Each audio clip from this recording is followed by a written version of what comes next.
Students good morning. आज की class में मैं चैप्टर 2 ही कंटिन्यू कर रहा हूँ। टॉपिक वही है, पुराना इलेक्ट्रिक पोटेंशियल एनर्जी जो लास्ट लेक्चर में था। कुछ क्वेश्चंस बच गए थे, वो क्लियर कर रहा हूँ। एक बहुत अच्छा क्वेश्चन है, देखो आपके सामने डायग्राम है। 3 स्फीयर्स हैं, 1 2 3 हॉलो स्फीयर्स हैं। इसका रेडियस a, इसका रेडियस b, इसका रेडियस नहीं दिया हुआ है। इसके पास चार्ज q1, इसके पास चार्ज q2, इसके पास चार्ज q3। ये डायग्राम एज इट इज बना हुआ है, पेपर में आया था। और एक और चीज गिवन है, AB दूरी, AB 2a + 2b। 2a a और b क्या है? दोनों के रेडियस हैं। उसी के टर्म में दोनों के सरफेस टू सरफेस की दूरी 2a + 2b है।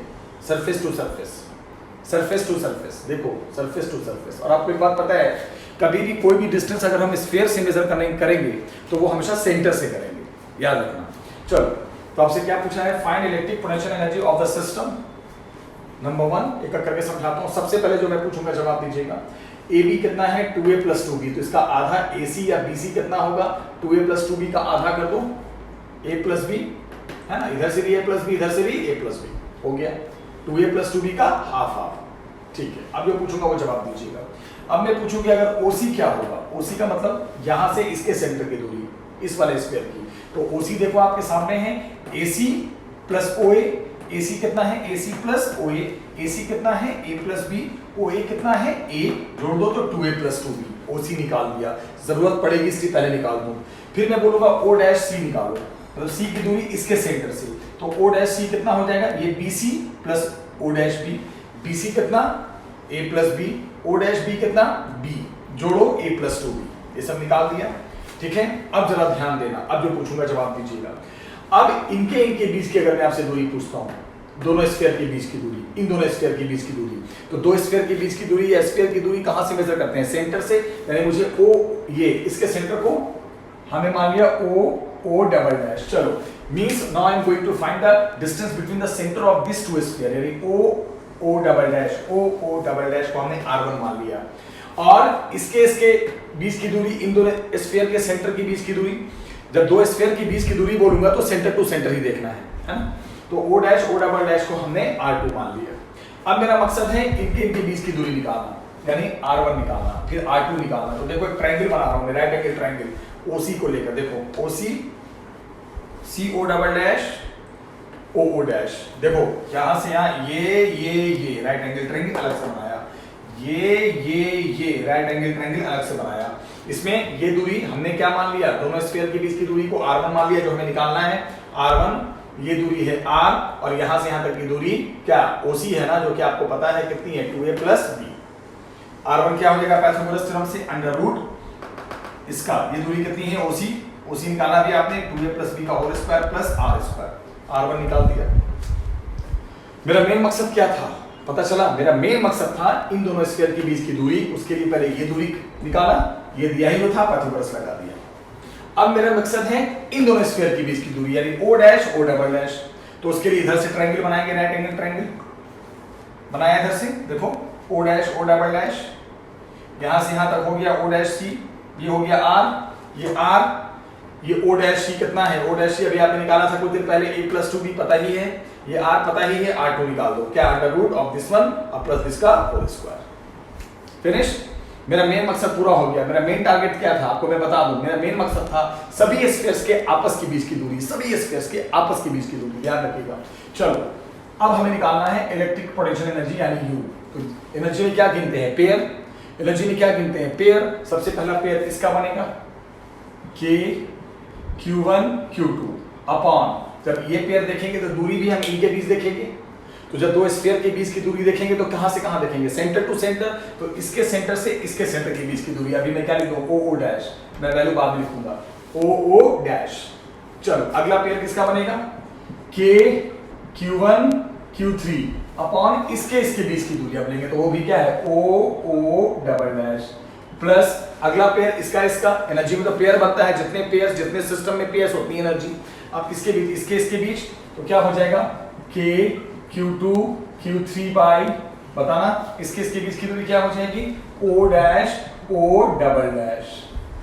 फिनिश।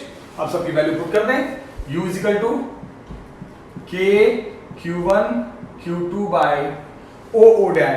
ओ डैश इसके सेंटर से इसके सेंटर की दूरी आप बता देना जरा।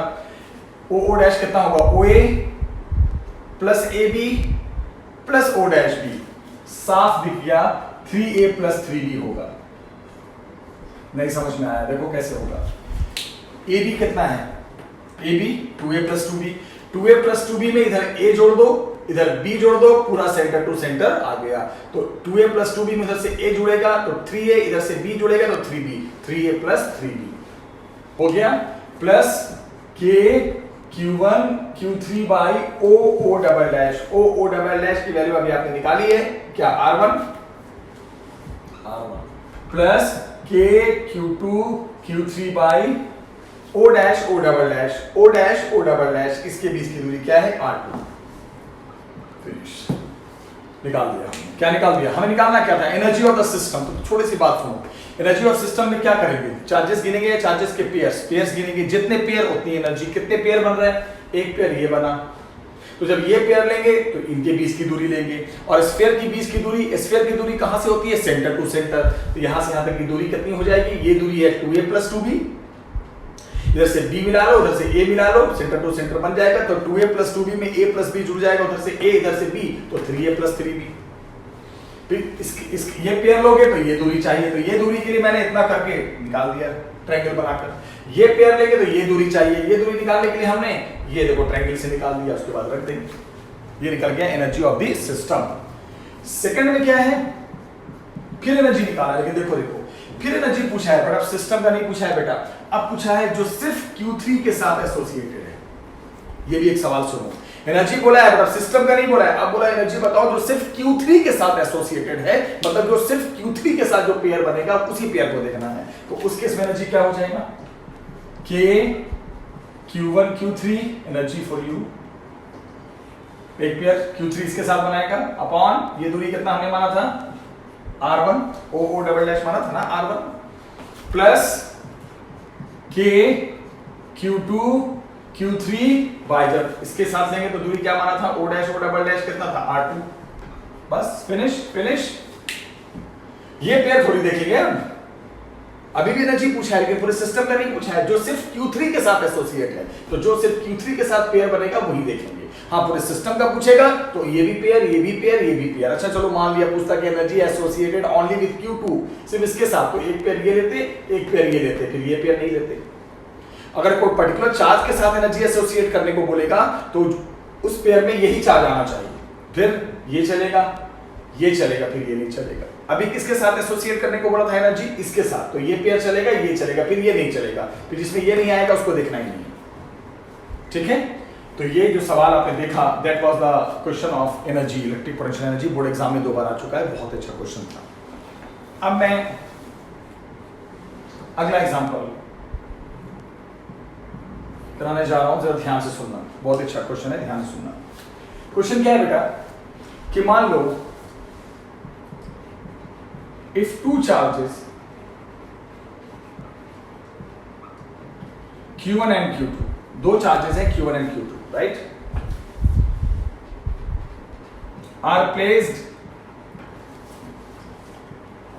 at distance of r with each other, और ये आपस में r डिस्टेंस पे एक दूसरे के साथ अरेंज इन एक्सटर्नल, ये देखो इलेक्ट्रिक फील्ड इंटेंसिटी E मान लो, and having external potential V, मतलब ये दोनों चार्जेस जिस जगह पे रखा है आपने r डिस्टेंस पे, वहां पे एक्सटर्नल फील्ड है, मतलब पहले से किसी और से चार्ज की फील्ड है, बाहरी फील्ड है, तो बाहरी फील्ड और बाहरी पोटेंशियल भी वहां एग्जिस्ट करेगी, right. Equation of force and energy of system, solution, दो charges Q1 Q2 r distance पे, दो चार्जेस Q1 एंड Q2 आपस में कितने डिस्टेंस पे रखे हुए हैं, r डिस्टेंस पे। जहां पे रखा है आपने वहां पे एक्सटर्नल इलेक्ट्रिक फील्ड भी है और एक्सटर्नल पोटेंशियल भी है, मतलब पहले से इलेक्ट्रिक फील्ड भी और पोटेंशियल भी है। आपने क्या लिखना है, इक्वेशन ऑफ फोर्स। तो बेटा एक बात बताओ, सबसे पहले तो फोर्स का क्या फॉर्मूला होता है, k Q1 Q2 by r square, और वेक्टर फॉर्म में जो होता है वो लेंगे। तो सबसे पहले तो एक तो फोर्स एग्जिस्ट करेगा जो एक दूसरे पे लगाएंगे, तो वो क्या होगा, अब फोर्स वेक्टर है या स्केलर वेक्टर, तो वेक्टर फॉर्म लिखेंगे k Q1 Q2 by r cube और r का वेक्टर फॉर्म, राइट। एक तो ये फोर्स हो गया जो एक दूसरे के कारण हुआ। फिर बाहरी फील्ड भी है, तो बाहरी फील्ड की वजह से भी चार्जेस फोर्स फील करता है अलग से, तो इस फील्ड की वजह से ये भी फील करेगा, इस फील्ड की वजह से फिर ये भी फील करेगा। ये तो फोर्स था जो एक दूसरे की वजह से होगा। अब इसके इफेक्ट से भी होगा, तो अगर कोई बाहरी फील्ड की वजह से कोई फोर्स फील करता है चार्ज, तो फोर्स का फॉर्मूला ये हो जाता है Q इंटू ई, तो Q1 इंटू ई अब प्लस Q2 इंटू ई। तो बताओ फोर्स एक दो तीन तरह के फोर्स, तो ये जो दो फोर्स देख रहे हो आप, ये क्यों आया, due to external field, yes. तो फोर्स का जब इक्वेशन लिखने की बारी आई, तो एक तो फोर्स होगा वो जो एक दूसरे की वजह से होता है, और एक बाहरी फील्ड की इफेक्ट से। तो आपको मैंने पढ़ाया था ना, याद करो बहुत पहले चैप्टर में, फर्स्ट चैप्टर में ही, कि कोई चार्ज अगर एक्सटर्नल फील्ड में आ जाए तो फोर्स का फॉर्म हो जाता है चार्ज इनटू वहां पर की एक्सटर्नल फील्ड। अब बोलो सर वेक्टर फॉर्म ही क्यों लिया, फोर्स वेक्टर है, अगर हम मैग्नीट्यूड लेते तो ऐसे थोड़ी जोड़ सकते थे। ऐसे जोड़ने का मतलब सब एक डायरेक्शन में, हमें यहाँ क्या पता डायरेक्शन, तो फोर्स वेक्टर है। तो अगर आपको ओवरऑल सिर्फ इक्वेशन बना के दिखाना है, मैग्नीट्यूड अगर लोगे तो ऐसे जोड़ ही नहीं सकते, बिकॉज वेक्टर को मैग्नीट्यूड ऐसे नहीं जुड़ता, रूल से जुड़ता है, ठीक है। तो ये किसका इक्वेशन लिख दिया हमने, देखो बोर्ड पे, ये जो इक्वेशन आप देख रहे हो, this is the equation of what, this is the equation of what, net electric force acting on a system. ये दोनों क्यों बढ़ गया x का, due to the external field. फिर एनर्जी, एनर्जी तो बेटा स्केलर है, एनर्जी तो वेक्टर है नहीं, एनर्जी थोड़ी वेक्टर है कि एनर्जी भी बोलोगे सर वेक्टर है, एनर्जी वेक्टर नहीं है। तो जब एनर्जी वेक्टर नहीं है तो एनर्जी को कैसे लिखा जाए, तो एनर्जी तो एक तो होगा वो पेयर की वजह से, जो मैं पढ़ा रहा था, एक तो एनर्जी होती है ना जहां पेयर बनते हैं, तो एक एनर्जी होगी simple k Q1 Q2 by r, ठीक है, और प्लस एनर्जी का दूसरा फॉर्म होगा Q1 into v plus Q2 into v। याद रखना ये जो एनर्जी देख रहे हो, ये ड्यू टू एक्सटर्नल पोटेंशियल, याद रखना Q इंटू ई फोर्स बनता है और Q into v external potential के कारण एनर्जी बनती है, यस। याद नहीं, कोई भी work done to move any charge, work done moving charge into potential difference, वही वर्क डन तो एनर्जी है। तो Q into E gives the force in external field and Q into v gives the energy in the external field. तो ये energy तो system के कारण आया, जैसे ये क्यों था, ये फोर्स क्यों था, एक दूसरे के कारण, एक दूसरे की वजह से। ये क्यों आया, एक दूसरे की वजह से, सिस्टम की वजह से। लेकिन ये एक्स्ट्रा फोर्स या ये एक्स्ट्रा एनर्जी क्यों आई, due to the external field and external voltage. अगर ये दोनों चार्जेस एक्सटर्नल फील्ड नहीं होती, वहां पर एक्सटर्नल वोल्टेज नहीं होते, तो फोर्स सिर्फ ये होता और एनर्जी सिर्फ ये होती। ये बहुत अच्छा क्वेश्चन है, कई बार आया है, ध्यान से देखो और इसको प्रैक्टिस करना, ठीक है बच्चे। तो ये जो मैंने आपको बताया अभी, that was the question related to what, related to बोलो इलेक्ट्रिक पोटेंशियल एनर्जी। एक एग्जांपल और है, ध्यान से देखना, this is another example. If an object having mass m, एक ऑब्जेक्ट है बेटा इसका मास m है। If there is an object having mass m and charge q moves between 2 points A and B having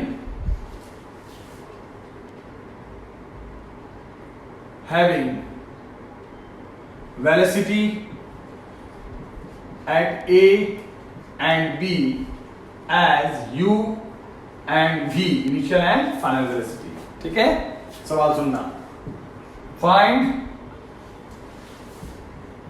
potential difference between point A and B आ जाते हैं solution में। ध्यान से देखिएगा, बहुत अच्छा क्वेश्चन है। एक चार्ज है जिसके चार्ज की वैल्यू Q है, मास जिसका M है, वो मूव किया है 2 पॉइंट, कौन से 2 पॉइंट के बीच? A और B के बीच, राइट। और वेलोसिटी A और B पे इनिशियल वेलोसिटी U है, B पे फाइनल वेलोसिटी V है, तो उनके बीच पोटेंशियल डिफरेंस भी कुछ है, वो निकालना है। तो एक काम करो, लेट V को मान लो, what is V? Potential difference between A and B। क्या कर लिया हमने, क्या मान लिया बेटा? हमने ये मान लिया कि A और B पे जो पोटेंशियल डिफरेंस, जो A और B पे के बीच में, पिन के बीच में पोटेंशियल डिफरेंस V है। एक बात बताना ध्यान से, पार्टिकल कहां से कहां चला है? A से B, यहां वेलोसिटी U है, यहां वेलोसिटी V है, right, initial velocity and final velocity, और पोटेंशियल डिफरेंस को V मानते हैं। ऐसे dV लगाना चाहिए, लेकिन मैं V मान रहा हूं। D लगा लोगे तब भी चलेगा। आप अगर V को पोटेंशियल डिफरेंस मान रहे हो, तो जब पोटेंशियल डिफरेंस लिख दिया आपने, फिर D लगाने की जरूरत नहीं है। हाँ, अगर V को पोटेंशियल मानते तो D लगा के लिखते। वो कुछ भी मानो, पोटेंशियल डिफरेंस को लोग D भी लगा के मानते हैं। एक बात सुनो, अगर V को पोटेंशियल मानोगे तो पोटेंशियल डिफरेंस को D लगाना पड़ेगा, dV। लेकिन जब आप V को ही मान रहे हो पोटेंशियल डिफरेंस, तो फिर D लगाने की जरूरत नहीं है। ठीक है, चलो क्लास 11th याद करो, मैंने एक थ्योरम पढ़ाया था, आपको याद है या नहीं याद है, कि work done between 2 points is equal to change in kinetic energy. Class 11th याद कीजिए। अगर कोई भी बॉडी 2 पॉइंट के बीच ट्रेवल करती है तो वर्क डन का फॉर्मूला होता है work done to move the particle और points between the 2 points is change in kinetic energy. तो उस थ्योरम से अगर हम आते हैं तो वर्क डन आ जाएगा चेंज इन काइनेटिक एनर्जी, मतलब final kinetic energy half mv² minus initial kinetic energy half mu²। Change in kinetic energy, question number 1। और याद कीजिए, एक क्लास पहले मैंने क्या पढ़ाया था कि वर्क डन का दूसरा फॉर्मूला ये भी होता है, अगर कोई चार्ज ट्रेवल कर रहा है, work done is equal to moving charge into उनके बीच की potential difference Q into V, right. दोनों तो वर्क डन है। क्लास 11 पुराना कॉन्सेप्ट, एक जो स्पेशल कॉन्सेप्ट इलेक्ट्रोस्टैटिक्स में सीखा आपने, सो इक्वेट कर दें Q into V is equal to half mv² minus half mu²। बस सॉल्व करके V निकल कर आ जाएगा। हो सकता है V दे दे, हो सकता है इनिशियल वेलोसिटी देकर फाइनल पूछ दे, कुछ भी पूछ सकता है बेटा, बट पैटर्न तो यही चलेगा। बोर्ड पे देखो ध्यान से, दिस इज द पैटर्न जो आपको लेके चलना है ऐसे सवाल में। अब देखना है स्टूडेंट, आपके बोर्ड पे नेक्स्ट क्वेश्चन में करवा रहा हूं, बड़ा अच्छा सवाल है पोटेंशियल पे ही, कि आपके पास 3 स्फेरिकल शेल्स हैं। स्फेरिकल शेल का मतलब वही होता है hollow sphere. Charge Q1, Q2 and Q3 है चार्ज। तो चार्ज हॉलो को दोगे तो पहले पढ़ाया था गॉस थ्योरम में, कहां पे आएगा? सरफेस पे, सरफेस पे, सरफेस पे। रेडियस R1, R2, R3 तीनों के अपने अपने रेडियस हैं। इलेक्ट्रिक पोटेंशियल निकालना है बेटा ड्यू टू ऑल शेल्स, वही ऑल स्फीयर्स एट सेंटर। तो मैंने आपको क्या पढ़ाया था, जरा सा कॉन्सेप्ट क्लियर कर लो। हॉलो स्फीयर के अंदर इलेक्ट्रिक फील्ड की वैल्यू क्या होती है? 0। और हॉलो स्फीयर के अंदर याद करो पोटेंशियल की वैल्यू फिक्स होती है KQ/R। अंदर का मतलब कहां पे हुआ? कहीं पर भी, इनसाइड पढ़ाया था ना मैंने। यहां लिख दूं, कॉन्सेप्ट क्या है जरा बताओ। Concept for spherical what shell, electric field intensity inside क्या होती है? इज 0। एंड ये मैंने बताया था, याद करो E0 है तो इलेक्ट्रिक पोटेंशियल 0 नहीं होता, वो क्या होता है? कांस्टेंट। याद कीजिए, E तो 0 होता है और V कांस्टेंट का मतलब एक ही जगह, अगर चार्ज Q है तो KQ/R कांस्टेंट रहता है पोटेंशियल। याद करो, कांस्टेंट का मतलब सेंटर पे अंदर कहीं पर भी दे लो, स्फीयर बनाओगे कहीं पर ले लो, यहाँ E0 होगा बट वोल्टेज एक ही होगा टिल सरफेस KQ/R, राइट। चलो अब इसी पैटर्न पे तीनों का पोटेंशियल निकालना है सेंटर पे। तो सेंटर पे तो वही होगा KQ/R। तो चलो फर्स्ट का निकाल रहे हैं, फर्स्ट V1 का मतलब फर्स्ट का, सबसे अंदर वाले का। ध्यान रखना, तो अंदर वाले का जो पोटेंशियल होगा K Q1 बाई R1 अपना KQ बाई R, लेकिन फर्स्ट के ऊपर एक और शेल है, उसके ऊपर एक और शेल है, तो फर्स्ट पे इनका भी पोटेंशियल का इफेक्ट आएगा अंदर वाले पे, तो इनका इसके सेंटर पे इसका खुद का होगा, प्लस इसका भी होगा, प्लस इसका भी होगा। क्या होगा? K Q2 by R2 plus K Q3 by R3। जो सबसे इनर स्फीयर है उसके ऊपर जब आप पोटेंशियल लोगे बेटा, तो खुद का तो होगा, अब मेरे ऊपर एक और शेल हो, मेरे ऊपर और शेल हो, तो उनका भी तो पोटेंशियल मेरे यहाँ पर आएगा, उनका भी तो पोटेंशियल होगा मेरे पे। ठीक है, अब मैं बात कर रहा हूं V2 का मतलब किसका? सेकंड का। तो जब सेकंड वाले लोगे ना, तो इसके अंदर जो है वो एक ही सिस्टम में आएगा। जब इसको लेंगे तो ये अलग, ये आइसोलेट नहीं होगा, ये पूरा एक सिस्टम में आ जाएगा। तो क्या हो जाएगा V2 में? देखो K Q1 plus Q2 upon R2। जब इसको देखोगे ना बेटा, तो अंदर वाला भी इसी के सिस्टम के चार्ज में माना जाएगा। किसके अंदर? सब R2 के ही अंदर आएगा, फिर R1 का कोई रोल नहीं होगा। लेकिन जो बाहर वाला होगा वो आइसोलेटेड सिस्टम होगा, हमेशा बाहर वाला आइसोलेट होता है, अलग होता है। तो क्या हो जाएगा? Plus KQ3 by R3। Yes, अब मैंने कहा थर्ड के सेंटर पे, तो थर्ड का मतलब ये, तो इससे बाहर तो कोई है नहीं, अब इससे अलग तो कोई सिस्टम है नहीं, जो ये दोनों है भी तो इसके अंदर है, तो ये दोनों सब इसी के सिस्टम में अब आ जाएंगे। तो क्या हो जाएगा? K Q1 plus Q2 plus Q3 by एक ही रेडियस के अंदर R3। याद रखना ये concept. If we have 3 concentric, we have 3 what?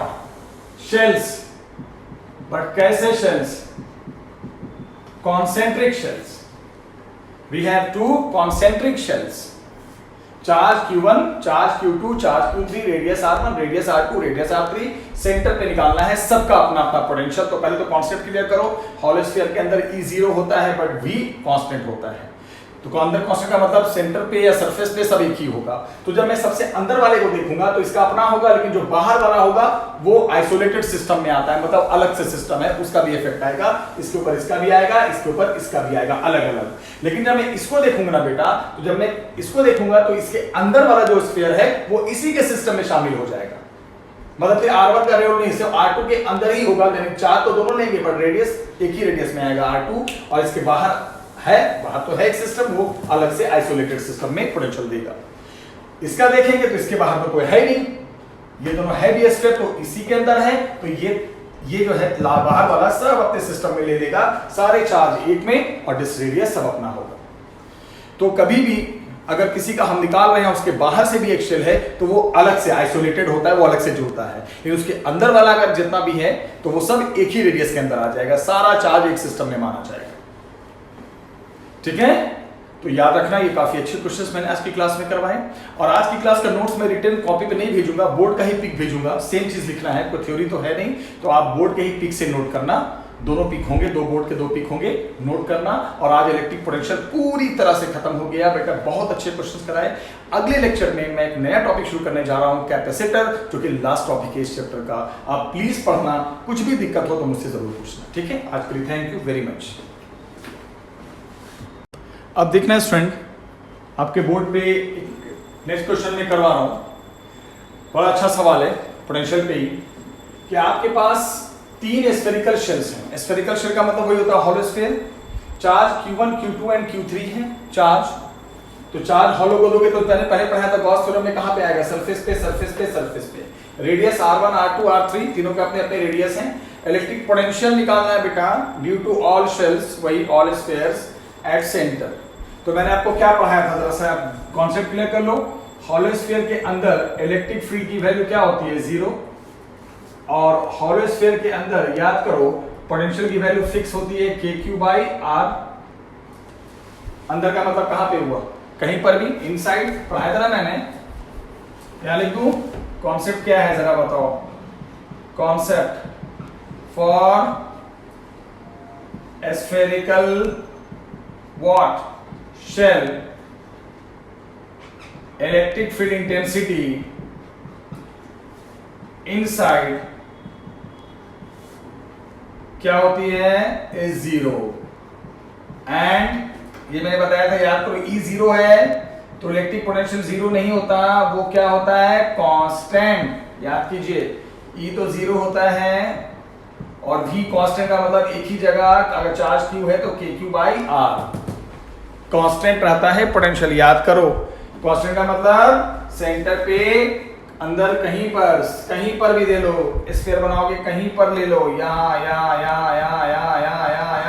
E zero होगा बट वोल्टेज एक ही होगा till surface KQ by R, right.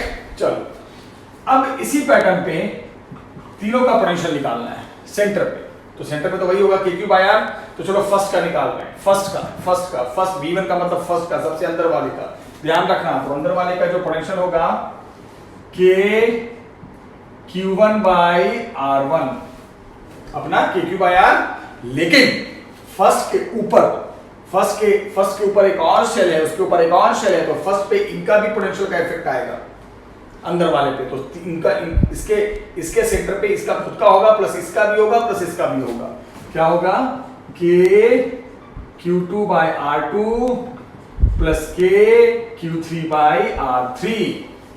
जो सबसे इनर स्फीयर है उसके ऊपर जब आप पोटेंशियल लोगे बेटा तो खुद का तो होगा, अब मेरे ऊपर एक और शेल हो, मेरे ऊपर और शेल हो तो उनका भी तो पोटेंशियल मेरे यहाँ पर आएगा, उनका भी तो पोटेंशियल होगा मेरे पे, ठीक है। अब मैं बात कर रहा हूँ V2 का मतलब किसका, सेकंड का। तो जब सेकंड वाले लोगे ना तो इसके अंदर जो है वो एक ही सिस्टम में आएगा, जब इसको लेंगे तो ये आइसोलेट नहीं होगा, ये पूरा एक सिस्टम में आ जाएगा। तो क्या हो जाएगा V2 में, देखो KQ1 plus Q2 upon R2। जब इसको देखोगे ना बेटा तो अंदर वाला भी इसी के सिस्टम के चार्ज में माना जाएगा, किसके अंदर, सब R2 के ही अंदर आएगा, फिर R1 का कोई रोल नहीं होगा। लेकिन जो बाहर वाला होगा वो आइसोलेटेड सिस्टम होगा, हमेशा बाहर वाला आइसोलेट होता है, अलग होता है। तो क्या हो जाएगा plus KQ3 by R3, yes. अब मैंने कहा थर्ड के सेंटर पे, तो थर्ड का मतलब ये, तो इससे बाहर तो कोई है नहीं, अब इससे अलग तो कोई सिस्टम है नहीं, जो ये दोनों है भी तो इसके अंदर है, तो ये दोनों सब इसी के सिस्टम में अब आ जाएंगे। तो क्या हो जाएगा KQ1 plus Q2 plus Q3 by एक ही रेडियस के अंदर R3।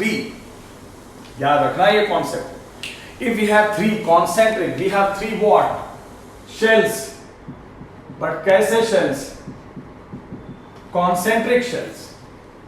We have two concentric shells.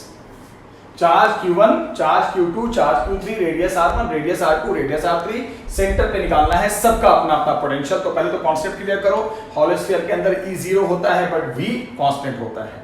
तो अंदर कांस्टेंट का मतलब सेंटर पे या सरफेस पे सब एक ही होगा। तो जब मैं सबसे अंदर वाले को देखूंगा तो इसका अपना होगा, लेकिन जो बाहर वाला होगा वो आइसोलेटेड सिस्टम में आता है, मतलब अलग से सिस्टम है, उसका भी इफेक्ट आएगा, इसके ऊपर इसका भी आएगा, इसके ऊपर इसका भी आएगा, अलग अलग। लेकिन जब मैं इसको देखूंगा ना बेटा, तो जब मैं इसको देखूंगा तो इसके अंदर वाला जो स्फीयर है वो इसी के सिस्टम में शामिल हो जाएगा, मतलब फिर R1 का रोल नहीं, सिर्फ R2 के अंदर ही होगा, यानी चार तो दोनों लेंगे पर रेडियस एक ही रेडियस में आएगा R2, और इसके बाहर तो है एक सिस्टम, वो अलग से आइसोलेटेड सिस्टम में पोटेंशियल देगा। इसका देखेंगे तो इसके बाहर तो कोई है नहीं, ये दोनों है भी स्फीयर तो इसी के अंदर है, तो ये जो है बाहर वाला सब अपने सिस्टम में ले लेगा, सारे चार्ज एक में और डिस रेडियस सब अपना होगा। तो कभी भी अगर किसी का हम निकाल रहे हैं उसके बाहर से भी एक शेल है तो वो अलग से आइसोलेटेड होता है, वो अलग से जुड़ता है, लेकिन उसके अंदर वाला अगर जितना भी है तो वो सब एक ही रेडियस के अंदर आ जाएगा, सारा चार्ज एक सिस्टम में माना जाएगा, ठीक है। तो याद रखना ये काफी अच्छे क्वेश्चंस मैंने आज की क्लास में करवाए, और आज की क्लास का नोट्स मैं रिटन कॉपी पे नहीं भेजूंगा, बोर्ड का ही पिक भेजूंगा, सेम चीज लिखना है, कोई थ्योरी तो है नहीं, तो आप बोर्ड के ही पिक से नोट करना, दोनों पिक होंगे, दो बोर्ड के दो पिक होंगे, नोट करना। और आज इलेक्ट्रिक पोटेंशियल पूरी तरह से खत्म हो गया बेटा, बहुत अच्छे क्वेश्चंस कराए। अगले लेक्चर में मैं एक नया टॉपिक शुरू करने जा रहा हूं, कैपेसिटर, जो कि लास्ट टॉपिक है इस चैप्टर का। आप प्लीज पढ़ना, कुछ भी दिक्कत हो तो मुझसे जरूर पूछना, ठीक है। आज के लिए थैंक यू वेरी मच।